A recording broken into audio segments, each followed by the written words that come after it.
হলো কি এত রাত্রে যখন আমরা আসি এখানে স্বাভাবিক অবস্থাতে আসি নাই, তাই না? একটা একটা পরিস্থিতির সময় খবর পেলাম আমরা, খবর পাওয়ার পরেই আমি এখানে আসছি। এত রাত্রে আসার কোনো প্রয়োজন ছিল না, তাই না? উনি কতটুকু স্টেবল এটা ডাক্তাররা বলতে পারবে। তো যে অত্যাচারটা ওনার উপরে হয়েছে বিগত সরকারের সময়, তার রেজাল্ট আমরা এখন পাচ্ছি। এখন দেখতে পাচ্ছি তাকে ওনার এই ভালো থাকে এই খারাপ থাকে, এই ভালো থাকে এই খারাপ থাকে।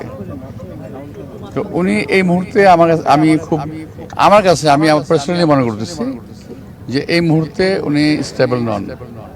তো আরও একটু ইমপ্রুভ চিকিৎসা পেলে হয়তো ভালো হবেন, ভালো থাকতে পারেন। যেটা আমাদের দায়িত্ব, আমরা চেষ্টা করব যে ওনাকে সুস্থ করার জন্য যতটুকু ট্রিটমেন্ট করা দরকার করবো, তো করার চেষ্টা করবো আমরা।